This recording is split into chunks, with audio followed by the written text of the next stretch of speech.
सिंधु घाटी सभ्यता।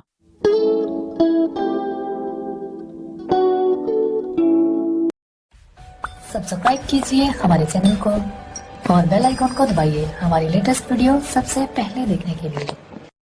सिंधु घाटी सभ्यता अंग्रेजी इंडस वैली सिविलाइजेशन विश्व की प्राचीन नदी घाटी सभ्यताओं में से एक प्रमुख सभ्यता थी।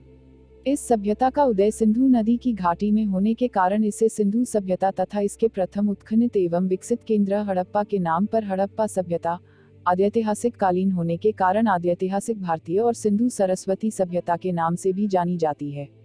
सभ्यता का खोज। इस अज्ञात सभ्यता की खोज का श्रेय राय बहादुर दयाराम साहनी को जाता है।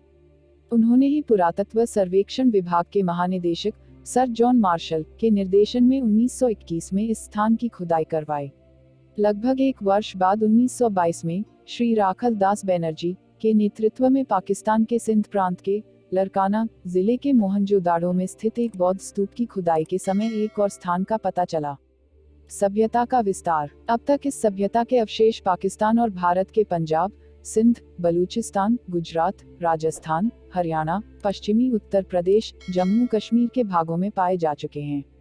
इस सभ्यता का फैलाव उत्तर में जम्मू के मांदा से लेकर दक्षिण में नर्मदा के मुहाने, भगतराव तक और पश्चिमी में मकरान समुद्र तट पर सुतकागंडोर से लेकर पूर्व में पश्चिमी उत्तर प्रदेश में मेरठ तक है। इस सभ्यता का सर्वाधिक पश्चिमी पुरास्थल सुतकागंडोर, पूर्वी पुरास्थल आलमगीर, उत्तरी पुरास्थल मांडा तथा दक्षिणी पुरास्थल दायमाबाद है। लगभग त्रिभुजाकार वाला यह भाग कुल करीब 12,99,600 वर्ग किलोमीटर के क्षेत्र में फैला हुआ है। सिंधु सभ्यता का विस्तार का पूर्व से पश्चिमी तक 1600 किलोमीटर तथा उत्तर से दक्षिण तक 1400 किलोमीटर था। इस प्रकार सिंधु सभ्यता समकालीन मिस्रिया सुमरियन सभ्यता से अधिक विस्तृत क्षेत्र में फैली थी। मुख्य स्थल हड़प्पा 6000-2600 ईसा पूर्व की एक सुव्यवस्थित नगरीय सभ्यता थी। मोहनजोदड़ो, मेहरगढ़ और लोथल की ही श्रृंखला में हड़प्पा में भी पुरातत्व उत्खनन किया गया। यहाँ मिस्र और मेसोपोटामिया जैसी ही प्राचीन सभ्यता के अवशेष मिले हैं। इसकी खोज 1920 में की गई। वर्तमान में यह पाकिस्तान के पंजाब प्रांत में स्थित है। सन 1857 में लाहौर मुल्तान रेलमार्ग बनाने में हड़प्पा नगर की ईंटों का इस्तेमाल किया गया, जिससे इसे बहुत नुकसान पहुंचा। मोहनजोदड़ो जिसका की अर्थ मुर्दों का टीला है, 2600 ईसा पूर्व की एक सुव्यवस्थित नगरीय सभ्यता थी। हड़प्पा, मेहरगढ़ और लोथल की ही श्रृंखला में मोहनजोदड़ो में भी पुरातत्व उत्खनन किया गया। यहाँ मिस्र और मेसोपोटामिया जैसी ही प्राचीन सभ्यता के अवशेष मिले हैं। चिन्हुदड़ो। मोहनजोदाड़ो के दक्षिण में स्थित चिन्हुदड़ो नामक स्थान पर मुहर एवं गुड़ियों के निर्माण के साथ साथ हड्डियों से भी अनेक वस्तुओं का निर्माण होता था। इस नगर की खोज सर्वप्रथम 1931 में एन गोपाल मजूमदार ने किया तथा 1943 में मैके द्वारा यहाँ उत्खनन करवाया गया। सबसे निचले स्तर से सैंधव संस्कृति के साक्ष्य मिलते हैं। लोथल, यह गुजरात के अहमदाबाद जिले में भोगावा नदी के किनारे सरगवाला नामक ग्राम के समीप स्थित है। खुदाई 1954-55 में रंगनाथ राव के नेतृत्व में की गई। रोपड़, पंजाब प्रदेश के रोपड़ जिले में सतलुज नदी के बाएं तट पर स्थित है। यहाँ स्वतंत्रता प्राप्ति के पश्चात सर्वप्रथम उत्खनन किया गया था। इसका आधुनिक नाम रूपनगर था। 1950 में इसकी खोज बी लाल ने की थी। कालीबंगा, यह स्थल राजस्थान के गंगानगर जिले में घग्गर नदी के बाएं तट पर स्थित है। खुदाई 1953 में बी लाल एवं बी के थापड़ द्वारा कराई गई। यहाँ पर प्राक हड़प्पा एवं हड़प्पाकालीन संस्कृति के अवशेष मिले हैं। सुरकोटता, यह स्थल गुजरात के कच्छ जिले में स्थित है। इसकी खोज 1964 में जगपति जोशी ने की थी। इस स्थल से सिंधु सभ्यता के पतन के अवशेष परिलक्षित होते हैं। आलमगीरपुर, मेरठ, पश्चिम उत्तर प्रदेश के मेरठ जिले में यमुना की सहायक खंडन नदी पर स्थित इस पुरास्थल की खोज 1958 में यज्ञ दत्त शर्मा द्वारा की गई। रंगपुर, गुजरात के काठियावाड़ प्रायः द्वीप में भादर नदी के समीप स्थित इस स्थल की खुदाई 1953-54 में ए रंगनाथ राव द्वारा की गई। यहाँ पर पूर्व हड़प्पा कालीन संस्कृति के अवशेष मिले हैं। यहाँ मिले कच्ची ईंटों के दुर्ग, नालियां, मृदभांड, बांट, पत्थर के फलक आदि महत्वपूर्ण हैं।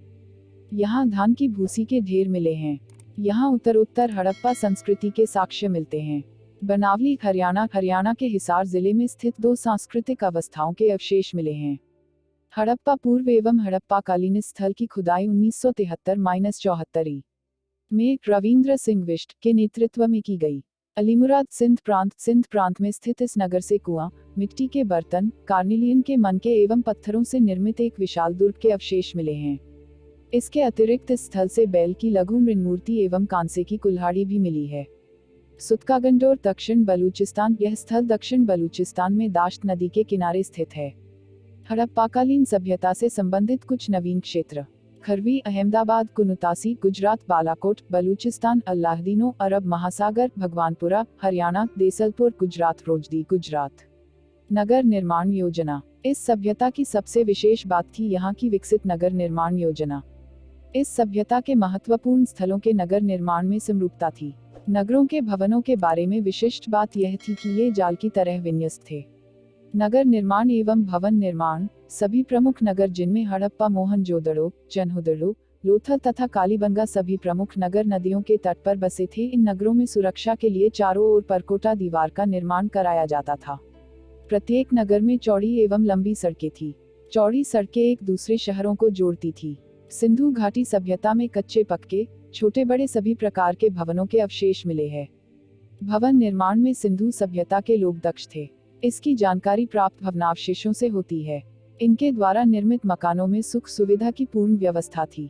भवनों का निर्माण भी सुनियोजित ढंग से किया जाता था। प्रकाश व्यवस्था के लिए रोशनदान एवं खिड़कियां भी बनाई जाती थी। रसोई घर, स्नानगृह, आंगन एवं भवन कई मंजिल के होते थे। दीवार रेटों से बनाई जाती थी। भवनों, घरों में कुएं भी बनाए जाते थे। लोथल में रेटों से बना एक हौज मिला है। विशाल स्नानागार। मोहनजोदड़ो में उत्खनन से एक विशाल स्नानागार मिला जो अत्यंत भव्य है। स्नानकुंड से बाहर जल निकासी की उत्तम व्यवस्था थी। समय समय पर जलाशय की सफाई की जाती थी। स्नानागार के निर्माण के लिए उच्च कोटि की सामग्री का प्रयोग किया गया था। इस कारण आज भी 5000 वर्ष बीत जाने के बाद उसका अस्तित्व विद्यमान है। अन्न भंडार। हड़प्पा नगर के उत्खनन में यहाँ के किले के राजमार्ग में दाने और 6-6 की पंक्तियों वाले अन्न भंडार के अवशेष मिले हैं। अन्न भंडार की लंबाई 18 मीटर व चौड़ाई 7 मीटर थी। इसका मुख्य द्वार नदी की ओर खुलता था। ऐसा लगता था कि जलमार्ग से अन्न लाकर यहाँ एकत्रित किया जाता था। संभवतः उस समय इस प्रकार के विशाल अन्न भंडार ही राजकीय कोषागार के मुख्य रूप थे। जल निकास प्रणाली। सिंधु घाटी की जल निकास की योजना अत्यधिक उच्च कोटि की थी। नगर में नालियों का जाल बिछा हुआ था। सड़क और गलियों के दोनों ओर रेतों की पक्की नालियां बनी हुई थी। मकानों की नालियों, सड़कों या गलियों की नालियों से मिल जाती थी। नालियों को रेतों और पत्थरों से ढकने की भी व्यवस्था थी। इन्हें साफ करने स्थान स्थान पर गड्ढे या नलकूप बने हुए थे। इस नलकूपों में कूड़ा करकट जमा हो जाता था और नालियों का प्रवाह अवरुद्ध नहीं होता था। नालियों के मोड़ों और संगम पर रेतों का प्रयोग होता था। सड़कें। सिंधु सभ्यता में सड़कों का जाल नगर को कई भागों में विभाजित करता था। सड़कें पूर्व से पश्चिम एवं उत्तर से दक्षिण की ओर जाती हुई एक दूसरे को समकोण पर काटती थी।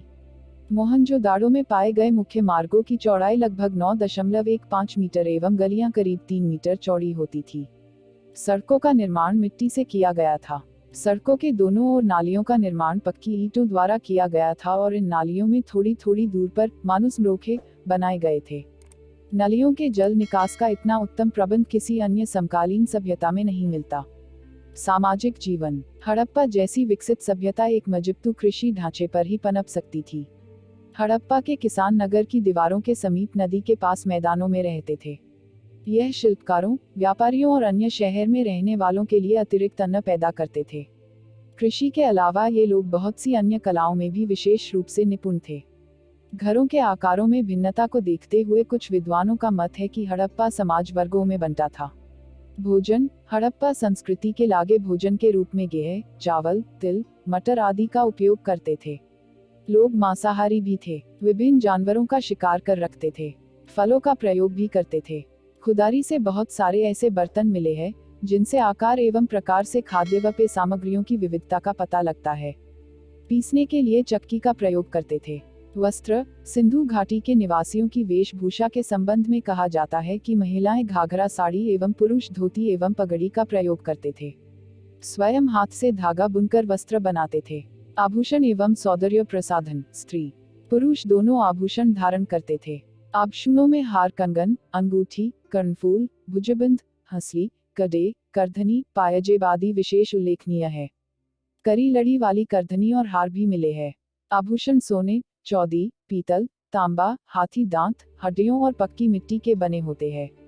अमीर बहुमूल्य धातुओं और जवाहरातों के आभूषण धारण करते थे। स्त्री पुरुष दोनों श्रृंगार प्रेमी थे। धातु एवं हाथी दांत की कंघी एवं आईना का प्रयोग करते थे। केश विन्यास उत्तम प्रकार का था। खुदारी से काजल लगाने की एवं होठों को रंगने के अनेक छोटे छोटे पात्र मिले हैं। मनोरंजन, सिंधु सभ्यता के लोग मनोरंजन के लिए विविध कलाओं का प्रयोग करते थे। जानवरों की दौड़, शतरंज खेलते थे। नृत्यगणना की मूर्ति हमें हड़प्पा संस्कृति में नाच गाने के प्रचलन को बताती है। मिट्टी एवं पत्थर के पान से मिले हैं। प्रौद्योगिकी ज्ञान, सिंधु सभ्यता के लोगों का भवन निर्माण, विशाल अन्न भंडार, जल निकासी व्यवस्था, सड़क व्यवस्था देखकर उनकी तकनीकी ज्ञान बहुत रहा होगा, ऐसा अनुमान लगाया जाता है। वे मिश्रित धातु बनाना जानते थे। उनकी मूर्तियां एवं आभूषण बहुत खूबसूरत थे। मृतक कर्म, इस काल में भी शवों के जमीन में दफनाया जाता था। शवों के साथ पूरा पाषाण काल के समान भोजन, हथियार, गृहपात्र तथा अन्य उपयोगी वस्तुएं भी साथ में रख दी जाती थी। मृतकों की कब्रों के ऊपर बड़े बड़े पत्थर भी रख दिए जाते थे, जिनको रखने का मुख्य उद्देश्य मृतकों को सम्मान देना था। कुछ स्थलों पर शवों को जलाने की प्रथा का भी प्रचलन हो गया था। जब शव जल जाता था तो उसकी राख को मिट्टी के बने घड़ों में रखकर सम्मान के साथ जमीन में गाड़ दिया जाता था। चिकित्सा विज्ञान, सिंधु सभ्यता के निवासी विभिन्न औषधियों से परिचित थे तथा हिरण, बारहसिंगे के सींगों, नीम की पत्तियों एवं शिलाजीत का औषधियों की तरह प्रयोग करते थे। उल्लेखनीय है कि सिंधु सभ्यता में खोपड़ी की शल्य चिकित्सा के उदाहरण भी काली, बंगा एवं लोथल से प्राप्त होते हैं। समुद्र फेन झाग भी औषधि के रूप में प्रयोग में लाया जाता था। आर्थिक जीवन, कृषि एवं पशुपालन, आज के मुकाबले सिंधु प्रदेश पूर्व में बहुत उपजाऊ था। सिंधु की उर्वरता का एक कारण सिंधु नदी से प्रतिवर्ष आने वाली बाढ़ भी थी। गांव की रक्षा के लिए खड़ी पकी ईंट की दीवार इंगित करती है, बाढ़ हर साल आती थी। यहाँ के लोग बाढ़ के उतर जाने के बाद नवंबर के महीने में बाढ़ वाले मैदानों में बीज बो देते थे और अगली बाढ़ के आने से पहले अप्रैल के महीने में गेहूं और जौ की फसल काट लेते थे। यहाँ कोई फावड़ा या फाल तो नहीं मिला है, लेकिन कालीबंगा की प्राक हड़प्पा सभ्यता के जो कूट हलरेखा मिले हैं उनसे आभास होता है कि राजस्थान में इस काल में हल जोते जाते थे। सिंधु घाटी सभ्यता के लोग गेहूं, जौ, राई, मटर, ज्वार आदि अनाज पैदा करते थे। वे दो किस्म की गेहूं पैदा करते थे। बनावली में मिला जौ उन्नत किस्म का है। इसके अलावा वे तिल और सरसों भी उपजाते थे। सबसे पहले कपास भी यहीं पैदा की गई। इसी के नाम पर यूनान के लोग इस सिंडन कहने लगे। हड़प्पा योम तो एक कृषि प्रधान संस्कृति थी, पर यहाँ के लोग पशुपालन भी करते थे। बैलगाय, भैंस, बकरी, भेड़ और सूअर पाला जाता था। हड़प्पाई लोगों को हाथी तथा गैंडे का ज्ञान था। व्यापार, यहाँ के लोग आपस में पत्थर, धातु, शल्क, हड्डी आदि का व्यापार करते थे। एक बड़े भूभाग में ढेर सारी सील, मृन्मुद्रा, एकरूप लिपि और मानकीकृत माप तौल के प्रमाण मिले हैं। वे चक्के से परिचित थे और संभवतः आजकल के इक्के रथ जैसा कोई वाहन प्रयोग करते थे। ये अफगानिस्तान और ईरान, फारस से व्यापार करते थे। उन्होंने उत्तरी अफगानिस्तान में एक वाणिज्यिक उपनिवेश स्थापित किया, जिससे उन्हें व्यापार में सहूलियत होती थी। बहुत सी हड़प्पाई सील मेसोपोटामिया में मिली हैं, जिनसे लगता है कि मेसोपोटामिया से भी उनका व्यापार संबंध था। मेसोपोटामिया के अभिलेखों में मेलुहा के साथ व्यापार के प्रमाण मिले हैं। साथ ही दो मध्यवर्ती व्यापार केंद्रों का भी उल्लेख मिलता है, दिलमुन और माकन। दिलमुन की पहचान शायद फारस की खाड़ी के बहरीन के की जा सकती है। उद्योग धंधे, यहाँ के नगरों में अनेक व्यवसाय धंधे प्रचलित थे। मिट्टी के बर्तन बनाने में ये लोग बहुत कुशल थे। मिट्टी के बर्तनों पर काले रंग से भिन्न भिन्न प्रकार के चित्र बनाए जाते थे। कपड़ा बनाने का व्यवसाय उन्नत अवस्था में था। उसका विदेशों में भी निर्यात होता था। जौहरी का काम भी उन्नत अवस्था में था।